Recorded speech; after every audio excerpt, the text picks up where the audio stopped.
Authority is a 2014 novel by Jeff VanderMeer. It is the second book in a series of 3 books called the Southern Reach Trilogy. In an interview, VanderMeer stated that, if Annihilation is an expedition into Area X, then Authority is an expedition into the Southern Reach, the agency sending in the expeditions. The novel revolves around the operatives of the Southern Reach Agency, which is responsible for investigating the unexplained phenomena of Area X. The protagonist of the novel is John Rodriguez, also known as Control, who takes over as the new director of the Southern Reach. This video is a summary and review of the first chapter. In Control's dreams, it is early morning, the sky deep blue with just a twinge of light. He is staring from a cliff down into an abyss, a bay, a cove. It always changes. He can see for miles into the still water.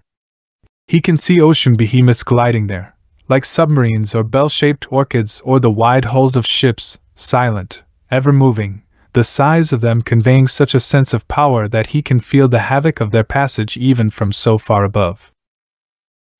He stares for hours at the shapes, the movements, listening to the whispers echoing up to him, and then he falls. Slowly, too slowly, he falls soundless into the dark water, without splash or ripple, and keeps falling. Sometimes this happens while he is awake, as if he hasn't been paying enough attention, and then he silently recites his own name until the real world returns to him. Falling. Control, the acting director of the Southern Reach, stood with the assistant director, Grace, behind one-way glass, observing 3 returnees from the 12th expedition into Area X. Grace had not been forthcoming with information since Control's arrival and had even made him sit through an outdated orientation video about Area X. Control had asked her to call him by his nickname, to which she replied that he should call her Patience. Control insisted on calling her Grace, which did not please her. Control preferred to think of Grace as an obstruction rather than an abstraction. When he asked her where the returnees were found, she told him to read the files and left the room. Control had already read the files but had hoped to get her thoughts on the matter. He was left alone with the files and the 3 women behind the glass. Control's first day was only 4 hours old, and he already felt contaminated by the dingy building and its antiquated personnel. He was dressed in his usual black blazer and dress slacks, but now wondered why he had bothered. He stared at the women, all dressed in generic uniforms and with shaved heads. They all had the same expressionless faces. Control had told himself not to think of them by their names but by their functions. However, he had never been good at remaining aloof and liked to burrow in to find details. The biologist was found staring at a crumbling brick wall in an overgrown lot near her house. Like the members of previous expeditions, none of the returnees had any recollection of how they had crossed the invisible border out of Area X or evaded the military blockades. They also had no memory of what had happened to the 4th member of their expedition, the psychologist, who had also been the director of the Southern Reach. In the cafeteria, Control asked Grace why everyone wasn't more excited to have the expedition back. She replied that they had gone through this with the last expedition and had learned nothing while they were dying from cancer.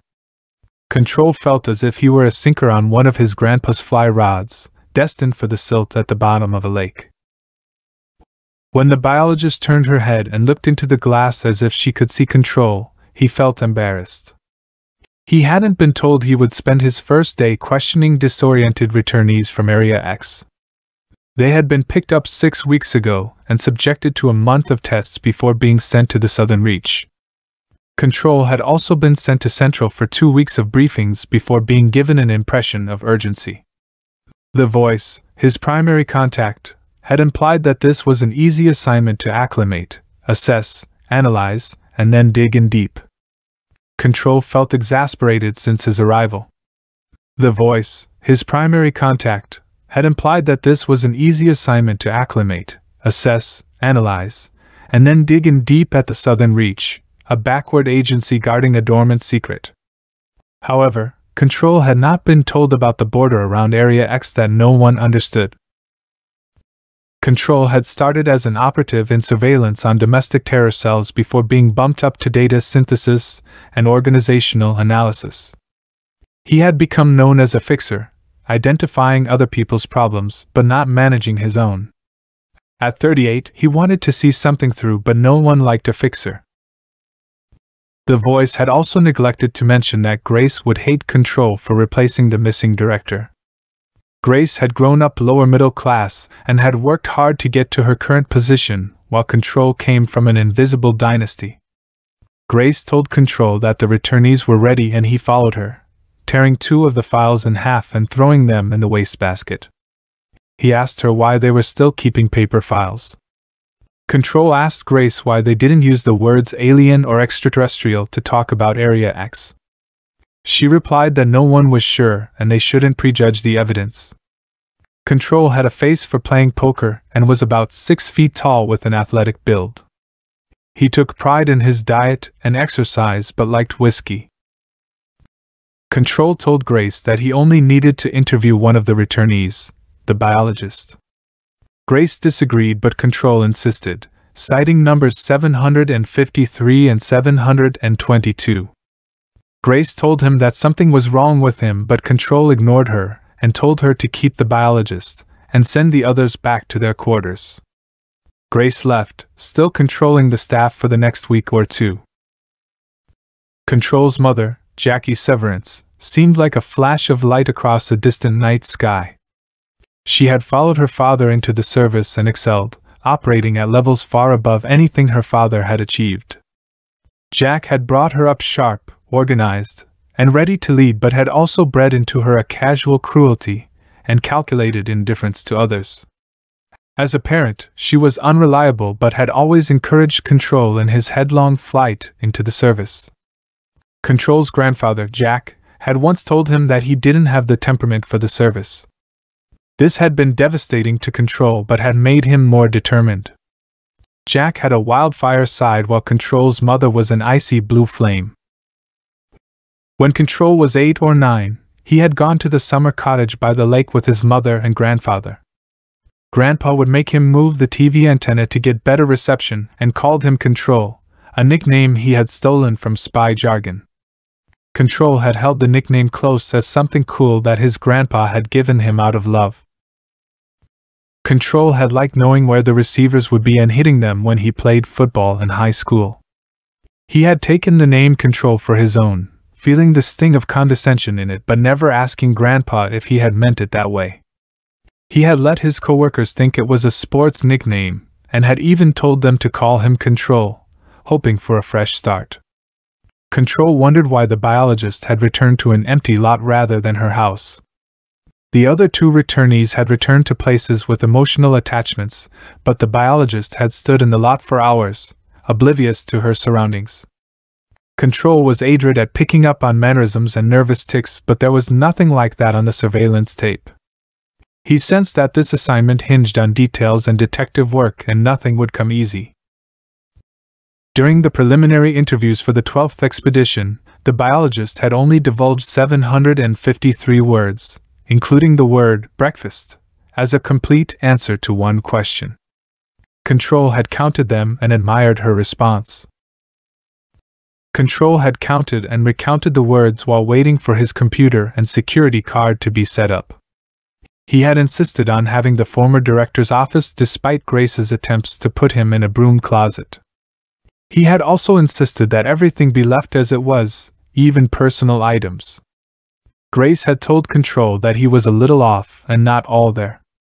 Control had taken a seat behind the cluttered desk in the director's office, among piles of folders and handwritten notes. The room smelled stale and the computer monitor was obsolete.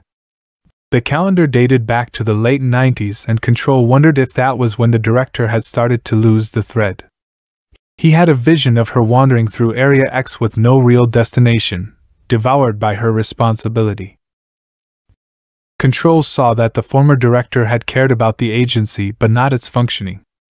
He found the hard drive for the monitor under the desk and wondered if it had stopped working in the 90s. He didn't want to see the rooms where the hardware techs worked with their obsolete computers. Control had read the transcripts from the induction interviews with the members of the 12th expedition. The former director, in her role as psychologist, had conducted them. The other recruits had been verbose, spouting cliches and babbling. The linguist who had backed out at the last second had spoken 12,743 words. The biologist, on the other hand, had only spoken 753 words. Control had looked at the pauses between her words and found openings. She had described a thistle, a lighthouse, and the light on the marshes in Area X. Control felt her presence in a way he didn't with the other expedition members. She claimed to remember as little as the others, but Control knew that was a lie. He wondered if she was cautious because of something that had happened in Area X or because she was just built that way. Control believed that the biologist might remember more than the others and was hiding it for some reason. He had never had this situation before but remembered a colleague's interrogation of a terrorist who had delayed in hopes his memory would return. Control hadn't shared his theory with Grace to keep her off balance. The biologist had long, dark brown hair before it was shaved off. She had green eyes, a slightly off-center nose, and high cheekbones. She projected a sense of physical strength, and all her tests had come back negative for abnormalities. She had been held in the eastern wing of the building for 2 weeks with nothing to do but eat and exercise. Before going on the expedition, the biologist had received survival and weapons training and been briefed with half-truths. She would have been subjected to conditioning to make her more receptive to hypnotic suggestions. Control slid into a chair across from her, aware that Grace was watching through the one-way glass. The room was grimy and did not inspire confidence in the Southern Reach. Control sat across from the biologist, feeling nervous and reluctant to stare into her eyes. He always felt nervous before questioning someone, and sometimes played up his nervousness to make the person relax. He introduced himself, and asked her to state her name for the record. She told him to call her Ghost Bird or nothing at all. Control asked the biologist about the linguist, and she replied that she hadn't known her well and that she wouldn't shut up. Control had caught her off guard with this question and felt elated. He asked her about the thistles and she shrugged, saying she didn't know. Control read from the transcript where she had described the thistles in detail, attracting insects and suffusing Area X with a sense of industry. The biologist shrugged again when Control finished reading from the transcript. Control wondered if she was using words as a protective thicket and if there were hypnotic cues in her description of the thistles. Control asked her about her husband. She replied vaguely, trying to tie it in with her memories of the linguist. Control moved on. Control asked if she knew her husband had come back disoriented like her. She snapped, denying being disoriented. Control leaned back, not afraid but cautious. Ghost Bird was healthier now than before she left. Control apologized for offending her but knew she was disoriented. Control turned on the TV, showing a surveillance video of the biologist standing in an empty lot. He asked why they found her there. She didn't answer. Control let the video play and asked about her first day in Area X. She replied that nothing much happened. Control asked her about her husband, but she replied vaguely, trying to tie it in with her memories of the linguist. Control moved on, asking if she knew her husband had come back disoriented like her. She snapped, denying being disoriented. Control leaned back, not afraid but cautious. Ghost Bird was healthier now than before she left. Control apologized for offending her but knew she was disoriented. She said she couldn't leave. Control admitted she couldn't leave yet but would eventually. Her legal status was defined by the threat to national security. She found it unlikely. Control asked what he should ask her. She said it was his job and he was in charge of the Southern Reach. Control asked about the second day at base camp. She didn't remember. Control threatened to put her under hypnosis. She said hypnosis didn't work on her. Control suggested reconditioning her and putting her under hypnosis. She stopped herself from saying something that sounded like the beginning of the word kill. Control ignored her threat and asked why she was resistant to hypnosis. He asked why she was at the empty lot when the other two were found looking for their loved ones. She didn't reply. Control turned off the TV, picked up his file, and left. He asked what the last thing she remembered doing in Area X was. She said she was drowning.